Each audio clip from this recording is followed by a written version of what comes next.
began really because we got baptised in the Holy Spirit. That can cause a lot of trouble.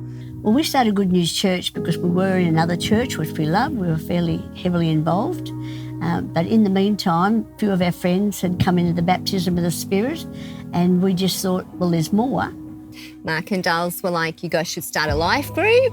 And we were like, okay, that's awesome. We don't know anybody except our neighbours, so we just invited our neighbours. We just felt this from God, that he just said, just do it like you do your family.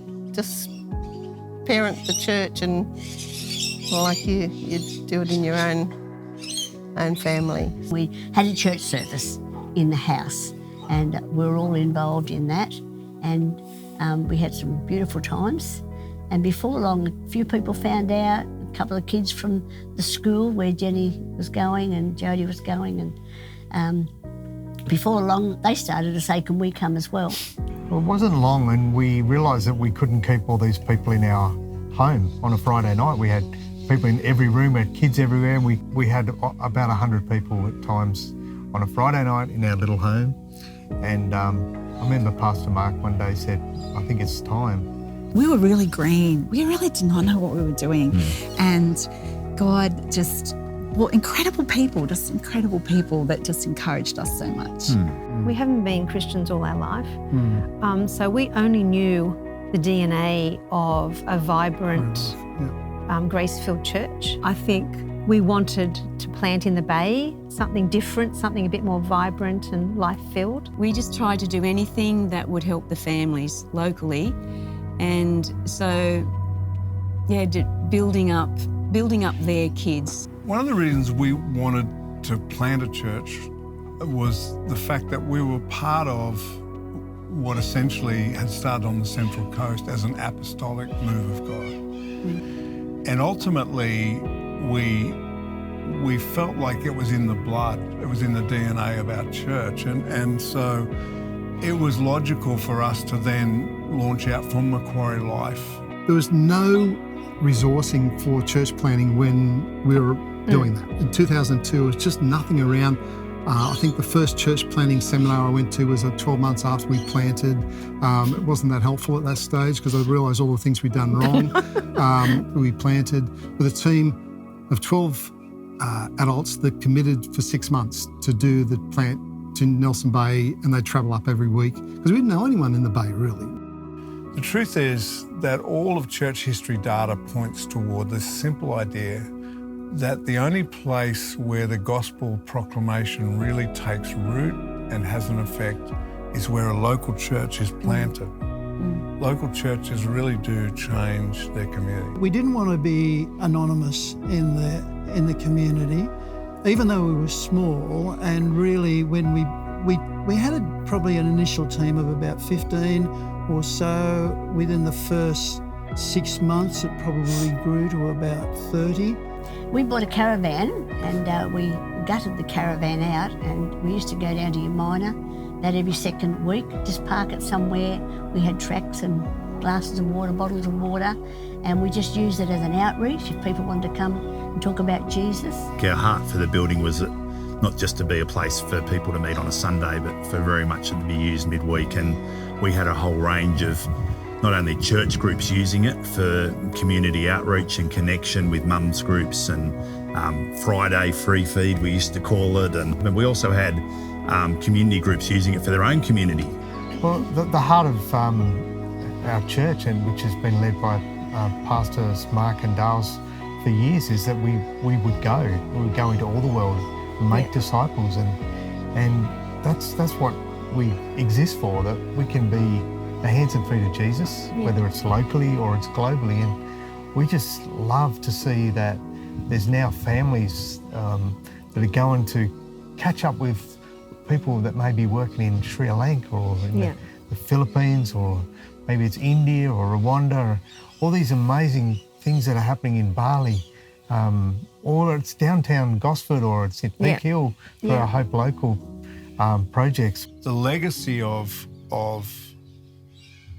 all of our campuses, I think, is both missional and is building. We saw our own property that we owned as a resource for the kingdom right from the very time we got it.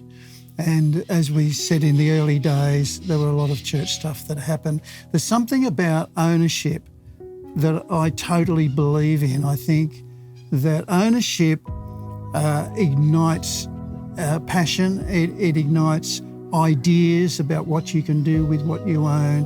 For a church so young to be able to get into that type of building in the middle of the CBD of Maitland, and that really was a catalyst, I think, for us to really start into the community and what we were doing in the community and making a huge difference in that. And our heart was very much setting up a legacy for the generations to come. We ended up selling our family home to purchase the property for the church. We'd built an auditorium, cash only. All our people built the thing. We had some help from outside, but basically our people built it. At the end of that time, we had enough equity in it to get a mortgage on the property so the church could buy that office. It's a stunning example of God's grace and people's faithfulness to God and sacrifice and all that. I remember the first carol service we had in the shell of the building that now exists. It was just great because we were partway there and partway through the fundraising, and it was just such an exciting thing to know that we were going to get there. I actually designed that building myself. So from my point of view, I designed it around what we saw John and Joan establish at Charmhaven. It was a joy to see that come to fruition. Yeah, right now it's just been so cool for us. We get to have input into the designing of the new campus, Gosford campus, and just working with the architects and our team, just to see that dream that was way back come to life. And in many ways, it's much bigger than what we could have ever dreamt of back then. And we've got these spaces where the community can be a part of. We've got spaces where children can come and get cared for, that may be children with special needs. All these awesome places that during the week we can activate our campus and meet the needs of the community. So we were struggling to get the auditorium built. You know, we bought the property, we were just making ends meet. And we had an opportunity. Robin went to Uganda with Watoto. And we had an opportunity to build Watoto Children's Home. So we built this children's home in Watoto, and that was fantastic, and people rallied around that and did great. Then we had an opportunity to build a orphans and widow home in the Philippines. Yeah, that's right. And that was sort of on the back of this, when, oh gosh, this is silly to do this really in the natural, but it felt the right thing God to do. So we sowed into that and sowed financially and sent a team over, and I went over, and it felt like we were running on the spot in some ways. And then all of a sudden, something broke loose. And I don't know what it is or how to explain it, but all of a sudden we started to get funds from people were giving more significant amounts. People were coming with skills that we needed to do the auditorium. And within 2 years, on our 10th birthday, we opened the auditorium without a mortgage on it. It made no sense to be sowing into these things that didn't look like they'd help us build our auditorium, which is what we'd like. But I remember God saying, no, just build the people and they'll build the auditorium. One of my favourite verses in the Bible is Ephesians 3:20, where it says God is well able to do more than you can ask or think or imagine. And we used to dream about the future, and we, even in the original plans, you know, we had on the plan in paper, we had, this will be the childcare centre that'll go up in the future, and this will be the block of land that we buy next door. There's a great couple in the church, and they were a bit clever, and they used to I used to let them go and just decorate and do things. Anyway, she helped us make this table in the foyer at HopeUC, which is still there, and it really is wonderful. I know Dales has a real heart for gathering around tables, and that was so good to see that people are still gathering around that table. But not just gathering around that table in that foyer, but considering how to gather around your own local table or creating a table somewhere. Yeah, so my hope for the church and I see it happening in HopeUC is just continue to open her arms. You know, there's a Greek proverb that describes legacy really well. It is that one generation plants trees under whose shade they will never expect to sit. And to me, that's a picture of what legacy and our mission focus is all about. It's recognising that we have a responsibility to steward our time, our resources, our money, our gifts and ministries in such a way that the next generation and the generation that follows them is blessed. You wage that war on your knees, I suppose, in lots of ways, but also to do whatever you can to make sure that the dreams of the present generation don't get cut short, don't get frustrated and so on. So if the time is short and the Lord's coming is near, that we'll become all the more passionate to finish the job that He's set for us to do.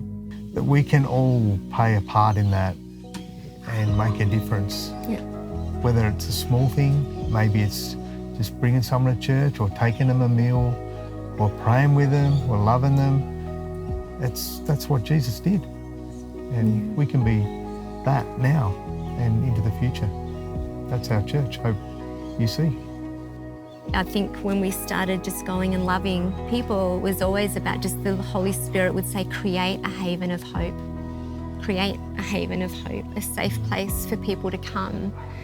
You know, HopeUC is such a blessing, and the people of HopeUC, the leaders and the ones who are hoping to somehow get involved and don't know how to get involved, I just want to encourage them, you know, you've got something to bring. And it's really important that we know that whatever we can bring, whether it's at the start, in the middle, at the finish, doesn't matter. It's all very important.